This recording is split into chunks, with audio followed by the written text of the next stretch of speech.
Oh, man. Are we back again? We're back to the Independent Voter Podcast. I got some of my favorite reform people here. Ethan is actually in front of the camera. You see how beautiful his face is. I made it. Right? I made it. You know, I had to put a lot of work into this face. It's as beautiful as his voice is poetic. Right? Well, thank you, Chad. Yeah, you're welcome.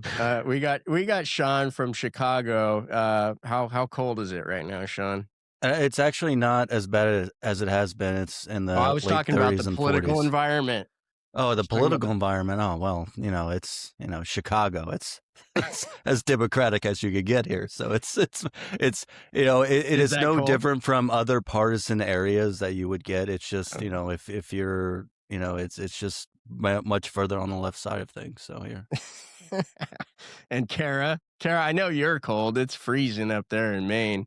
We got half a foot of snow last night, and I'm pretty much snowed in again.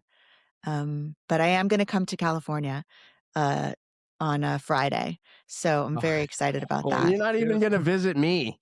I really think I'm going to try to make it down for the Attack of the Killer Tomatoes premiere on the Midway. Yeah, it's on the Midway. The ship. It's literally going to be premiered on the ship. I don't see how I could miss that. Yeah. It is raining here right now, though. Unfortunately. Okay, so we've had basically summer. Yeah. While they've been snowed in, it's been like literally 85 degrees and sunny, and then everybody in San Diego is crying today because we got some drizzle on the way to work in the middle of winter. Brutal. I love it that Californians have like no idea how to drive in the rain. The whole thing breaks down completely. All of the jokes about that, they're totally true. It's like, oh, there's some rain, guarantee there's going to be like 3 accidents today. Meanwhile, we had like 20 consecutive days under freezing here in Chicago. Finally, the snow was melting. So, Can you imagine if there was icy roads in San Diego? What would happen? God. Does San Diego even have the population snowplows? would definitely decrease. Yeah. They probably don't even have snowplows. Exactly. So, there you go. You're all very lucky. All you warm San Diegans. All right. Well, so let's get into it with Sean, huh? Well, yeah, Sean. I think we were chatting a little before the show. We're gonna have an underlying thing of like what's just like annoying or like kind of pissing you off too in this in the space because I know some things are irking Kara, so we decided let's just make that a theme. So with that in mind, Mr. Reform with the Reform Roundup, we've been following what's happening in Missouri with that gerrymander map as well as the veto referendum to try to repeal that map. And so we're coming up on the candidate filing deadline, which comes up, I think it's the 27th. It's later this month. And at that point, there's no decision that's been made on any of the cases, whether it's on the ballot summary, whether a third of the signatures gathered will count, whether it's on whether or not the map will be frozen as legal and political precedent has set. Can I just like step back for those who aren't paying? Like what you're saying is like they haven't decided what the districts are, but the candidates who have to run for the undecided districts need to declare. They haven't decided exactly what the congressional map's going to look like this year, but the candidates have to file soon in order to run. So we do know, at least on the ballot summary question, of whether or not, because we talked about in a previous podcast how Denny Hoskins had to come out and admit that he wrote biased language against it. And so now we know on Friday of this week, they will, both sides, the plaintiffs and the defendants, will have to submit their own new summaries for it. So at least that will be decided soon. But it's kind of insane that we have the situation where, like we were saying, we don't know what the map's going to look like, and the candidates have to file for their districts. So it's crazy. I just think that's ridiculous, Sean. I don't see how you can decide the lines of an election. Like, how can you wait until this many months before a November election? Or I'm sorry, there's probably primaries, right? Yeah, well, it's okay. So the primaries actually take place in August. So there is still some time for that. That's not enough time. It's right? still, I would say that's not enough time, but it really speaks. To know what district am I running for? Like what voters am I going to represent? I thought California was bad. Well, we saw this in 2024 where all these sort of legal shenanigans to try to stall the process on some stuff ended up going down to the wire and to election day. And that's just Wow. that can't happen. It can't happen. That is the biggest threat to integrity and voter confusion and voter faith in the Or it's system. right up there, right? I mean, Right. it's right up there with all the rest of them, because the rules of the game, as we know, the rules of the election, that's what matters, right? And you need to follow the rules. And if they're going to change the rules midstream, that's not okay. I mean, that's sort of what's happening right now in Maine, that it looks like they decided that they want the court to decide if there should be ranked choice voting in the elections this November using RCV for governor, because we only use it for our federal races here in Maine. We don't use it for the governor. And it's a really long story about why that's so. But now it looks like they're going to try to change it. And there's an election going on right now. You can't tell a candidate you're going to have a different system for a race where you're already declared. Right? Like that's terrible. Which we all know, like, why does this happen? Because somebody in the system that has a position of authority has calculated that their outcome is going to be better if we have this system. And that's their like Kara, as a true reformer who literally worked on a bill that passed the first ranked choice voting statewide in the country, in Maine, right? It's like, okay, well, this is going to be effective in the next election. Here's where we're going to do it, right? Everybody will know the rules. And then it's like, our underlying thing, what's irking you, is like, because somebody has a position of authority in the government, they can try to push through a change this election, which we'd actually, as reformers, be like, that's great. Yes. But they're only doing it in their self-interest and to manipulate the field. And we know if they don't like it the next year, then they'll go file lawsuits or file a bill, and then they'll try to undo it. And it's well, they were elected under the system that promoted those types of people, not the people that would be elected in a reformed system. So well, the Maine legislature just passed a bill again, and what the new saying is it's expanding the use of ranked choice voting to governor for other state executive offices. I hate the word expand, because the measure that passed in 2016 was to implement ranked choice voting for all state elections. So really what this is doing is just fully giving what voters voted for in 2016 and then again in 2018. Which is awesome, right? That's which is great. Awesome. But the issue all here is, like, you do it right before filing deadlines and stuff, right? So that's after, in this case. Yeah. I don't know. I believe it's after the filing deadline, or it's right as it's happening. I believe that the candidates who are running for governor now are in the process of getting their 2,000 or 4,000 signatures. I think if you're an independent, you need 4,000. And if you're a Democrat or Republican, you only need 2,000. But they're working to get on the ballot now. They've all got their campaigns going. I love ranked choice voting. We know. I've worked so hard, right? I know you know.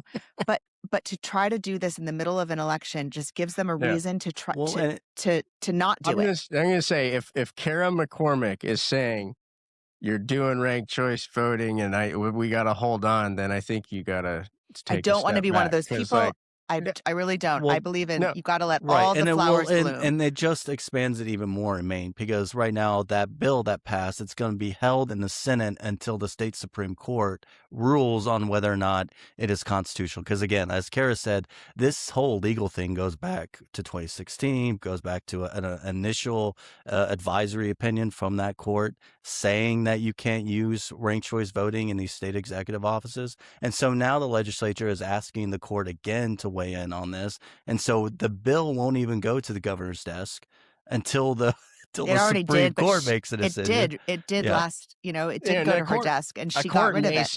A court may say yes, but you can't do it now because it'll frustrate the political process. Or that would be right. Well, and I think that's what in Missouri, I think that's what the state officials are hoping for with this whole candidate filing thing. Is like, well, once the candidate filing deadline comes, the state can go to the courts and say, well, it's too late now. Well, courts hate changing the political stuff, even when they know there's a constitutional issue, because getting involved in the political process. But the hardest thing of all is implementing a law. Like, getting it passed is only the first step, and getting it implemented is a whole other ball of wax, as they say. And so, well, we've seen that. And speaking of, but like where are we at in states like Oklahoma that are trying to get this stuff implemented? Is there any news out of there, Sean? Not lately. The last update was that they submitted their filing petition, so now it's just waiting to see if those signatures are verified. They had gotten about 30,000 more signatures than they needed, which is it's good cushion, but we'll see if it's enough. Obviously, Chad and Kara, you both have run campaigns. You want to give yourself ample signature cushion just in case signatures are thrown out. Or, well, yeah, you have to do that. But yeah. I mean, so then if there's not really much update, how do they verify the signatures, anyways? It's county by county, throwing them out. County by county. It's town by town, county by county, and then statewide. So they would just like run through everyone, and like, what are they comparing them to? Like their driver's license signature? Like the voter rolls. So they have like a voter roll, and so there's a clerk, and she'll look at the signatures that come in on the petition, and then she'll compare them to the voter roll signatures, and it has to have an address, and she'll make sure that the address matches, and then at that point, the town clerk will give it a little golden star, and then once she gives all of her golden stars, then you have to give it back to the petition gatherers, and then it has to go to the Secretary of State, who also goes through all the signatures to make sure that they're all correct. So it's like a double, and that's how you get something on the ballot. There's a lot of integrity involved there. You know, we're always talking speaking about of that, you guys, the low integrity of elections. I feel like that's ballot signature gathering, especially like I'm in California, where like even in a city you have to have tens of thousands. Like, there's no initiative that can get on the ballot without significant dollars, right? Like, you don't just have somebody volunteer to go, right? And it's a crazy world. Yeah. Crazy. And the first time we did it in Maine, Ethan, it took us almost a year and a half to get, because we didn't have any paid signatures. We just did it all with volunteers. In California, talk about expensive statewide campaigns. You have to, in order to get an initiative on the ballot, you have to collect over 1 million signatures. And there's a time frame. We can't do it in a year and a half, whether it's state or municipal. You get 6 months, right? You get and that's from the time of file. I mean, we could have a whole show on, man, the industry of petition gathering. But that is but speaking of initiatives in California, since if our underlying theme is things that are upsetting you, is it's not really upsetting me. I think it's highlighting an issue we all care about. California's like governor's race has this packed ballot, and everyone knows are we going to end up with two Republicans on the ballot, or two Democrats, or this is one of the unintended consequences of a nonpartisan system. If you look back, California did something revolutionary along with Washington, right? Washington State, right? Yeah. The way elections work, and now Alaska, the way elections work in most states is that the parties, by law, have their nomination process, and the purpose is to elect a nominee that represents the party, right? In California, Washington, forget your political ideology. All it did was say, why are we treating candidates and voters differently? And this is a taxpayer-funded process. And so California said, and actually on Justice Scalia's advice, when they threw out the old open primary, saying, look, if you want a process that treats everybody the same, you have to have a nonpartisan primary. So that's what we did, right? And we can go in back to all the history of why we had two candidates, but we wanted to make sure there was a majority approved winner. And you have all the discussions you want. There's certainly unintended consequences. I will defend till the day I die the improvement it's done to the California legislature, right, in heavily Democrat districts where Republicans actually do have a voice, because you know what? There's two Democrats on the ballot, but one of them needs the votes of independents and Republicans. But skip forward to today. You can come with some bad outcome. I mean, if two Republicans get through the primary in California, those are the only choices. We know they're not going to, that's going to be. So, what do we do about it? It's the question. So can I ask you a quick question? I should know the answer to this, Chad, or Sean or Ethan. So is there any write-in? No. And that was discussed, because if you had a write-in, right, but you have a first past the post system, then a write-in could, a write-in can siphon vote. Then you have somebody being elected with less than 50, right? And so people, I mean, I got, third parties and my friends in the libertarian and green space, they were upset with me because I was working on this top 2 and like, oh, now you're further insulating the parties and everything, right? But we all know election reform is like a step at a time, right? And we've done extensive polling on this, and Independent Voter Project is like, okay, now it's time. Let's move it to a 4 or 5 like Alaska did and implement ranked choice voting, right? When we poll this, the irony is among Democrats, 85, 90% of Democrats, you tell them, hey, would you support an initiative that allows you to vote among 5 candidates instead of 2, and then you can rank them? They poll higher than independents. So the question is, you have a packed field of Democrats, right? You got Swalwell, now you have Mahan, then you got Calderon, and you got Villaraigosa, and you have Becerra, right? And you have Lee, right? And that's the reason why you have 2 Republicans that might break through, because there's only 2, but there's 17,000 Democrats splitting up the vote. In their own self-interest, knowing that this is an issue that Democratic voters love, independents love, and Republicans, believe it or not, even with Donald Trump at a national level saying ranked choice voting is the worst thing in the world, Republicans still, a majority of them, support this. So that's very cool. So going back to what irks you, what irks me is like, does not one candidate have the guts to make this an issue in their campaign? Really? Why? Like, is it so radical? Is it? Why? Because they go back to their consultants, and then they go back to the same old people who have gotten us in the situation we are today, and they go, oh no, that's going to make you, that's not mainstream, or we didn't poll that, and I know what's important in this election is crime, and what's important, right? There, you're going to find all these candidates running in California on a message of crime, like that was the issue last election. World's changed, right? But what they never go is, what about an issue that's just people would care about if you made it an issue, right? Well, it's just like how, a lot of campaigns in California still campaign like they're running under a closed primary system. It's ridiculous. Because the political consultants are telling them just to stick with that. But they make so much. I mean, I see this over and over and over, and we just saw one. I don't want to give up confidences and stuff, but I mean, the millions of dollars that are spent unwisely that actually work against the interest of the people putting the money into the campaign. It's omnipresent.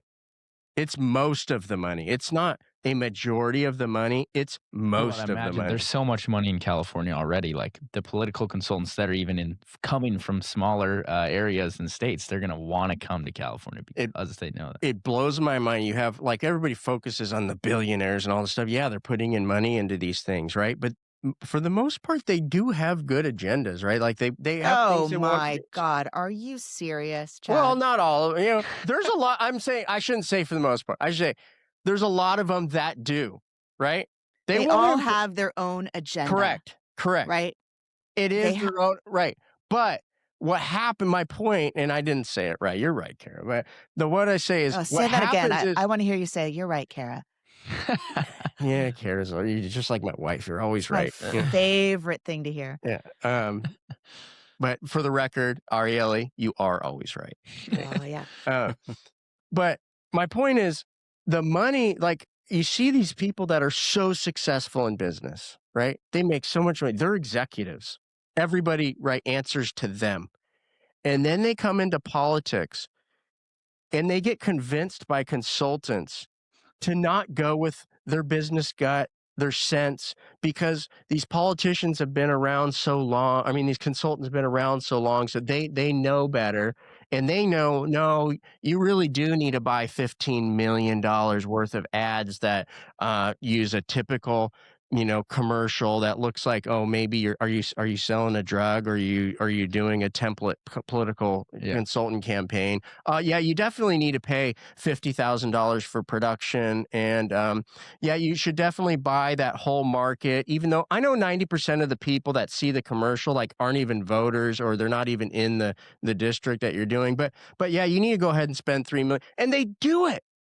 And they do it. I was on a campaign where a consultant sent out mail and charged the campaign for the data every single time they sent out a piece of mail. I see. So it's just so the data company makes money, the consultant makes money, and then the funder just goes, like, they just trust them, and it's like, all right. Sorry, I digress. Yeah, I mean, that was a pretty big digression there, Chad. I gotta say. So, Chad, as long as we're talking about things that are annoying us, I did this story this week on this stock trading ban, and just looked like really granularly at this issue. I took off my Democratic Party hat and I just looked at it, with as clear eyes as I could.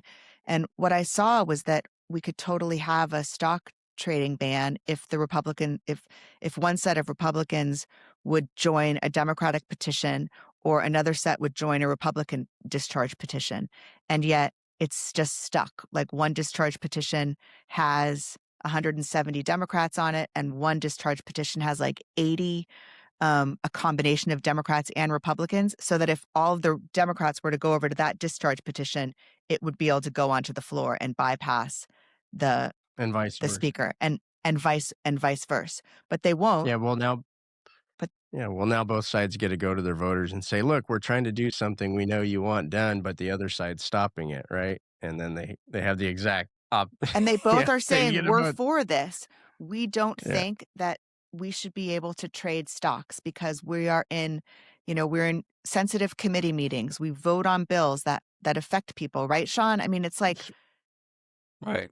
Well, I mean, it's just like, it really speaks to how public opinion has very little to no say, actually zero say, on what Congress actually acts on. I mean, the SAVE Act is going to come up before a vote in the U.S. House again this week.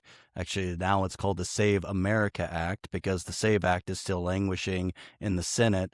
But it's the National Voter ID and Proof of Citizenship bill. And we know that voter ID is popular across the political spectrum. It is a nonpartisan issue. But the Republicans are, they have this proof of citizenship requirement for registration, which Democrats have raised legitimate concerns, just like Republicans are raising legitimate, issues with voter ID, and how, it's not a big deal. We show our ID every day, everywhere we go, whether it's to open a bank account or buy alcohol or anything like that. They point this out all the time. But it's interesting, because if the Democratic leadership was just listening to its base, then I think Steve Peace wrote an op-ed last week saying they could call Republicans out on this and say, okay, so if this is about election integrity, let's offer these IDs for free.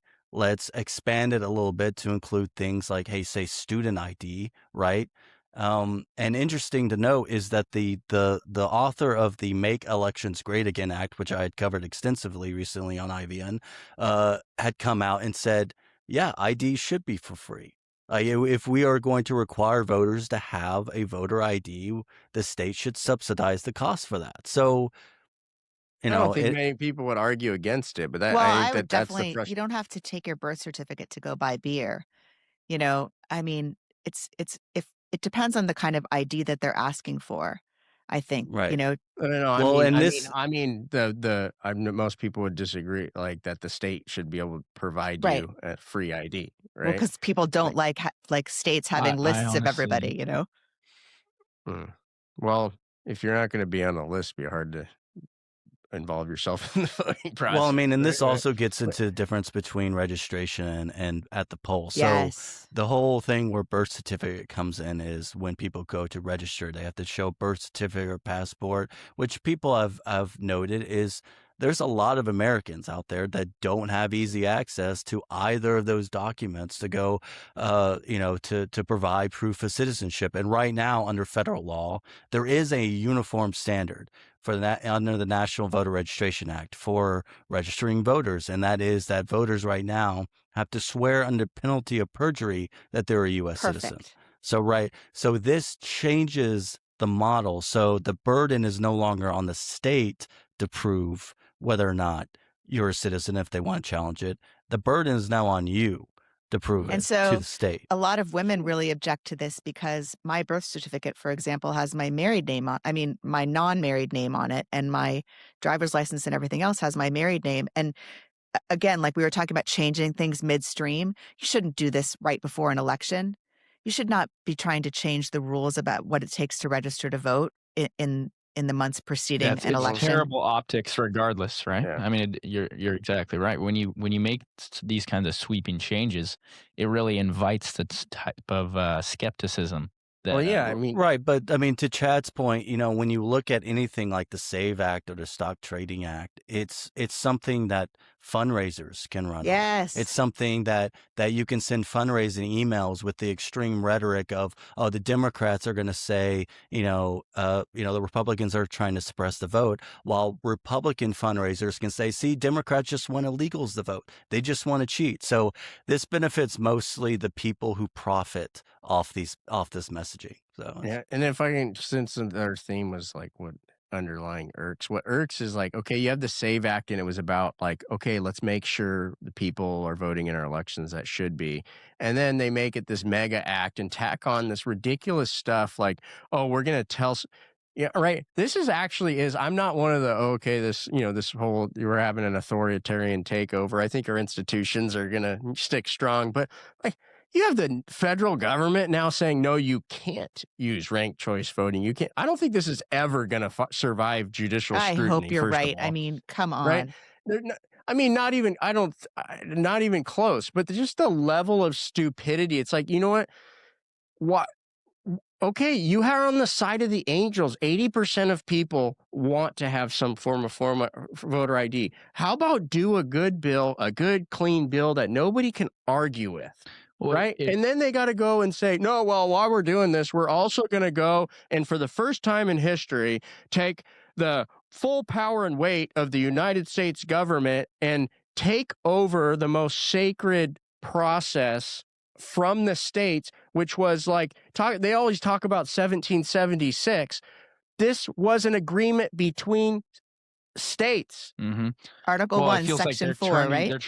Which is why the time, place, manner provision is in Article 1. Article 1. And you have these constitutional thumping Republicans going, I'm going to attach something onto this voter ID thing that is like the biggest slap in the face to the Constitution. And I think justices, like, their own justices are going to say, no, you big government tyrants can't do this. Well, it's trying to turn something that should be supported across the political spectrum into a partisan issue, right? Because now when people have backlash and say, well, ranked choice voting is good, then they can say, well, the left loves ranked choice voting. You shouldn't support that. And they don't want voter ID. And so what about me? I say, like, I actually do think we should have a clean, simple, bipartisan agreement on voter ID. Yeah. I think the other stuff, it's not even so much that obviously I pose it.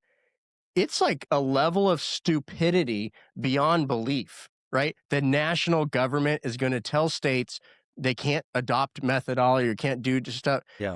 But what you can do, you can still have closed primaries and prevent half of your electorate who pays taxes and funds those primaries from participating. That's acceptable. No, and we see it all the time in the comments. People are like, well, why? I heard that ranked choice voting, I heard it only elects Democrats, or I heard it does this. And so people believe this stuff. And it's all about weaponizing the backlash against the backlash. Right. Well, Right? and it's just like with universal mail-in balloting, right? A state sends a ballot to every single voter, and so if you support that, then you must be in favor of cheating, or you're in favor of ballot harvesting, which is an entirely different issue. And so the other thing that the Mega Act would do is make it illegal for states to send a ballot to every single person. The problem with that is that there are states like Washington and Colorado who conduct their elections entirely by mail. 100%. And we're going to pretend like mail-in voting is an issue when it's been around since the Civil War. So at least in some form. So it's. But there's also legitimate concerns. Like I always bring this up. California is one of the states that legalized ballot harvesting, right? Yeah. And yes, of course, there's arguments that can be made for almost anything, right? Mm-hmm. But there's a reason why it's illegal in so many places, because the opportunity to do bad stuff is so great, right, that we don't allow it in most places, and it's allowed here. So we have universal mail-in voting. We have this, right? And then we go and we have this aversion to cleaning the voter rolls because we don't want to accidentally remove one person like that is legitimate voter from the roll. But I guarantee it. You go down and walk around the college campus on around May to June. There's going to be mailboxes with 48 ballots stuffed in them from all the students that have registered to vote at that address and then never went to go and change it. Okay. Right. Mm-hmm. So what happens to those 48 ballots?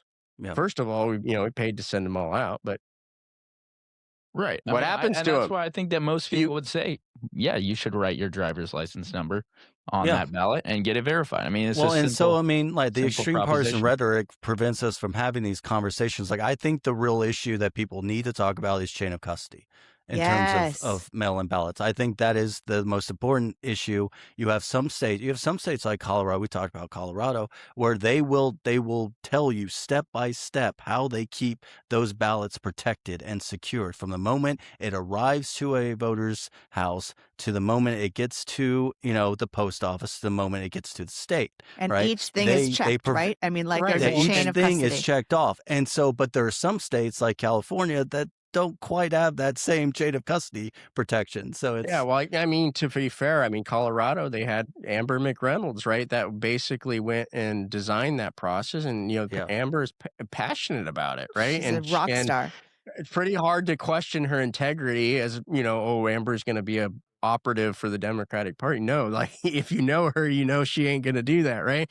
So, which is most of our election officials. So many of them are. The vast majority of them, right? The vast majority of them, but in Fulton County, Georgia, like look what's happening in Fulton County. I gotta say, they just seized 700,000 ballots. The FBI, the Director of National Intelligence, they show up in Fulton County and they seized those ballots. So when you said chain of custody, Sean, I keep wondering, like, did Fulton County take a picture of every single ballot before they got? No, I don't. They specifically talked about that they didn't have a process for chain of custody. Right? Well, maybe they should have had a process for chain of custody, right? On the Fulton County thing, I just want to, one thing about it is just we can argue what's, the FBI is still there, all the stuff. But if you heard that story coming out of, some country in South America, let's say, Nicaragua, the federal government came in and took 700,000 ballots from whatever province.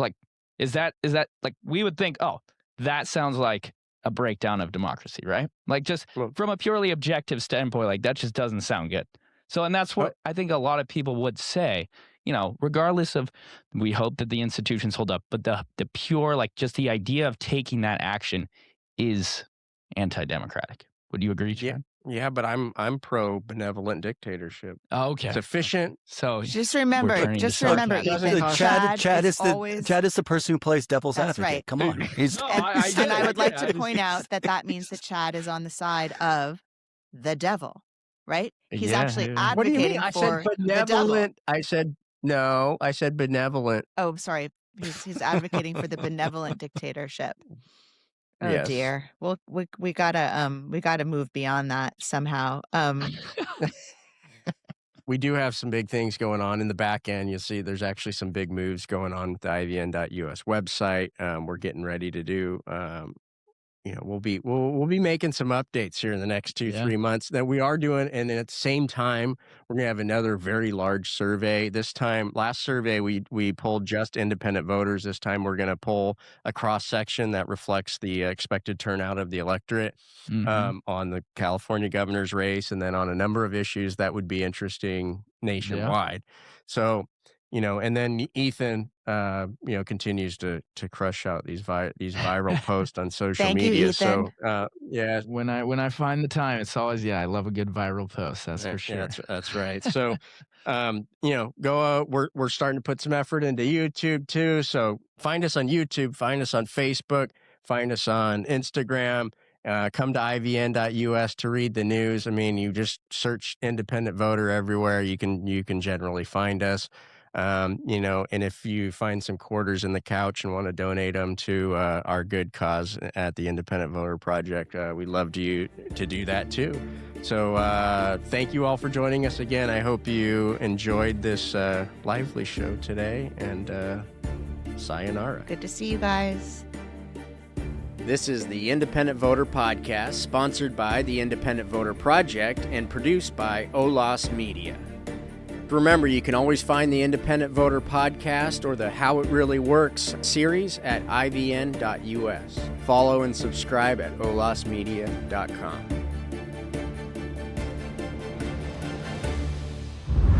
OLAS Media.